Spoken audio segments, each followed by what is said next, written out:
Hello friends, warm welcome to my channel E-Learning with Prashant. Friends, we will take the rapid survey of the Renaissance English poetry. The topic is always useful for the undergraduate and postgraduate students of English literature.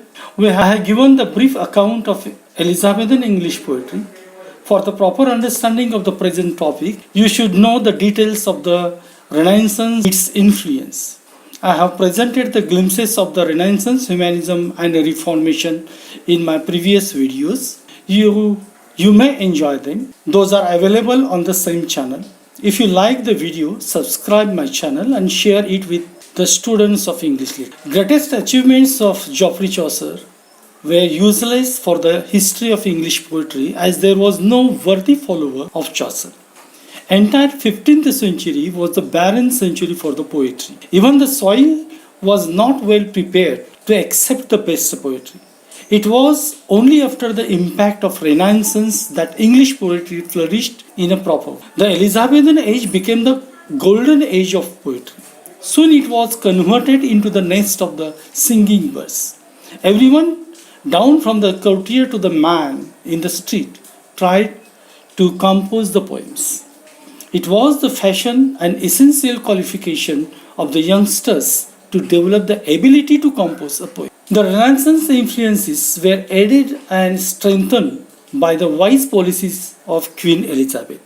She encouraged the literary. Her wise policies brought about religious and political peace and resulted into the promotion of art and literature. Elizabethan age was the golden age and glorious epoch in the history of England. The English Renaissance is marked for the finest production in English poetry and unsurpassable drama. English poetry flourished on the following levels: the sonnets and sonneteers, songs and lyrics, the epic tradition, and pastoral tradition. The impact of humanism and vernacular languages was clearly seen in the output of poetry. The Greek-Roman literature had tremendous influence on the literary products of the period. Development of poetry during the Elizabethan period is somewhat considerable output. Let us discuss the first one, the sonnets and the sonnet. The sonnet form was the most popular form of the age. Petrarchan sonnet was the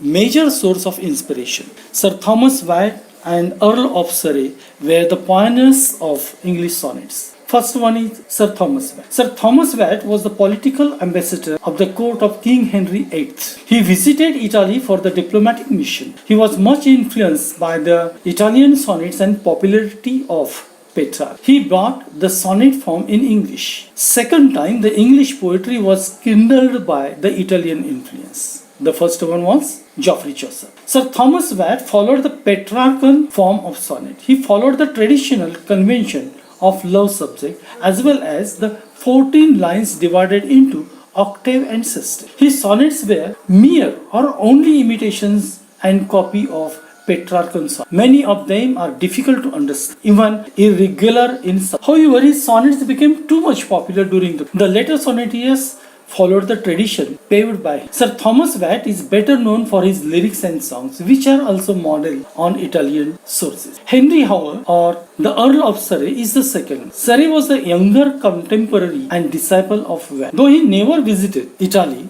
the Renaissance spirit introduced to him through his friend Watt.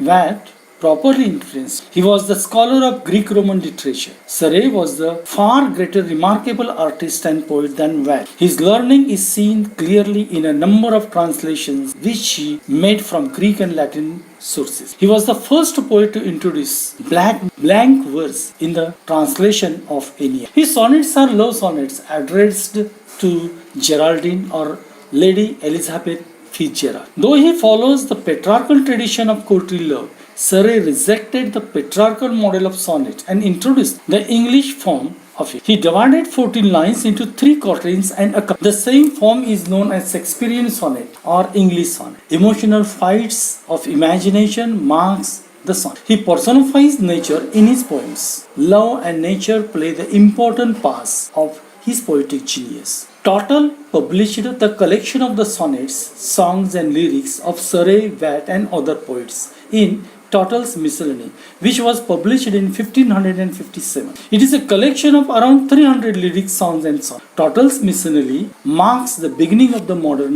It became too much popular that there was fashion to compose songs, lyrics, and sonnets. Everyone tried to compose sonnets without perfecting the technical perfection of the form. It was the fashion to write the sonnets.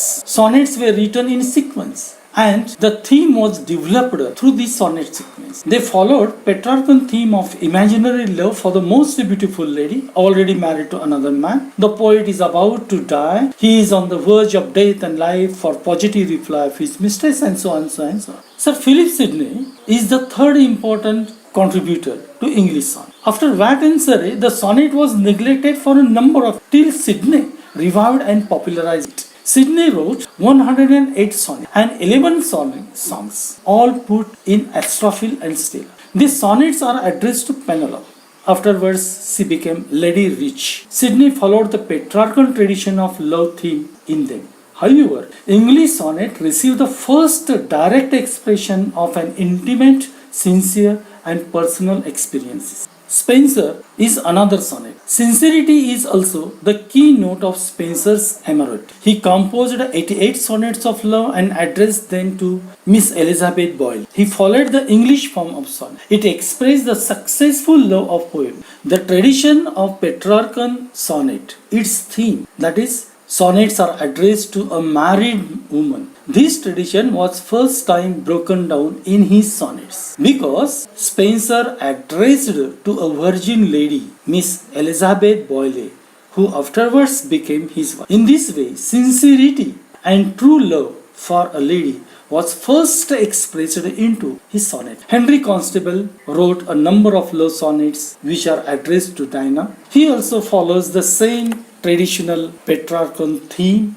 of love for a married woman. Samuel Daniel follows Petrarchan tradition of love theme. His Delia is a collection of love sonnets addressed to an imaginary mistress. She is presented as cool, cold, and without passions. Shakespeare was the greatest sonneteer who glorified his sonnets. Shakespeare was the greatest sonneteer who glorified the sonnet form during the Elizabethan age. His 154 sonnets are addressed to Mr. W.H.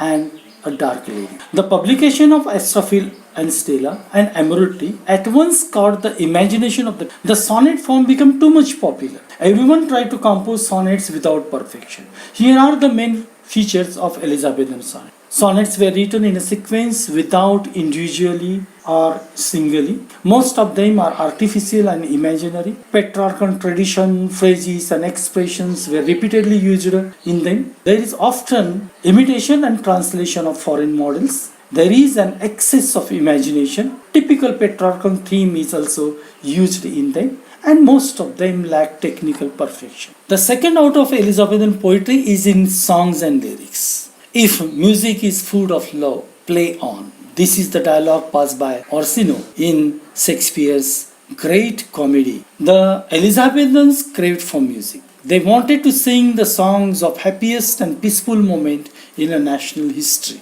Queen Elizabeth herself was the best musician. Countless books on music were published, of which Thomas Campion's Books of Air was the most popular. They gave both the songs and tunes to Elizabethans. Green, Lodge, Drayton, Campion, and Daniel were some of the popular lyricists of the age. The collections of the songs and lyrics were very popular. Tottel's Miscellany, The Paradise of Dainty Devices, England's Helicon, Passionate Pilgrims, etc., etc. The richer section or rich people in the society had employed the band of musicians and professional singers in their court. The lyrics and songs were the demand of the period. Soon they captured the place in drama. It was the major demand of the audiences. Shakespeare's plays are stuffed with number of memorable songs. The songs in drama were generally light-hearted and in the holiday mood. The songs and lyrics were written on every subject and every mood between heaven and earth. However, the major subjects are love, religion, nature, and general morality. It was the greatest period in which the lyric received a proper form and shape. form and expression joined together, and the lyrics became the best vehicle or expression of the soul. Songs were sung everywhere. Number of songs were translated from other languages. Sir Philip Sidney wrote a number of songs. They were bold, passionate, and supported with beauty and charm. Spencer used the best songs to decorate and appeal the readers of Shepheard's Calendar. Shakespeare's songs are the most spontaneous and original. His romantic plays are supported with rich songs. As You Like It, The Merchant of Venice, Midsummer Night's Dream, Twelfth Night are the best examples. Lily, Green, Pillay, Nash, Lodge, Daniel were. Then we turn towards epic tradition. Most of the Elizabethan poets were attempting to write down an epic under the influence of classical Greek-Roman poets like Homer, Virgil. Various attempts were already made to translate the classical epics in English. George Chapman's Homer was one of them. The best of long narrative poems were presented by Daniel, Drayton, and Spenser. Samuel Daniel is always compared with Milton, as both of them remained unaffected, unmoved by the contemporary period. Elizabethan age was marked by the romantic spirit. However, Daniel remains classical in his treatment and expression. His poetry is the finest example of the classical art. His most remarkable work is the Civil Wars. Michael Drayton was the patriot who expressed the national pride in his poems. English history was dramatized by Christopher Marlowe and Shakespeare. Drayton presented it in his poetic form. His long narrative poems are the best patriotic works presented by him. If Marlowe presented history of Edward II in his play, Drayton poetized it in The Baron's War. Polybion presents geography of England from one corner to another. All the minute details of English geography are presented in it. Edmund Spenser was the greatest of the Elizabethan poets. Elizabethan age is called the nest of the singing birds, and Edmund Spenser was one of the best singers of the period. He is called as the poet's poet. He is called the poet's poet for his rich poetry, musicality, and natural tone. He is also called as the second father of English poetry. The first is Geoffrey Chaucer. His best epic poetry, The Shepheard's Calendar, the long pastoral poem, and The Faerie Queene. Edmund Spenser worked over this epic for 12 years and left it unfinished. It is one of the most famous romantic epics of the Renaissance period. It is the masterpiece of Edmund Spenser. Friends, I have tried to take the rapid survey of Elizabethan poetry or Renaissance English poetry. For the graduate and undergraduate students, there will be two types of questions as usual. Full question that requires a detailed explanation, like discuss Renaissance and English poetry. For the detailed answer, there will be questions like Renaissance and English poetry, or explain the achievements of Renaissance English poetry, or brief account of Elizabethan poetry. In this answer, we are going to include, as usual, the sonnets and sonneteers, songs and lyrics, and epic tradition, and if possible, pastoral tradition. Questions for short notes, like the sonnets and sonneteers, songs and lyrics, the epic will be, or the pastoral tradition in poetry. I have not discussed the pastoral tradition in poetry of the Elizabethan period in this video about the pastoral trade. Thank you very much. Thank you.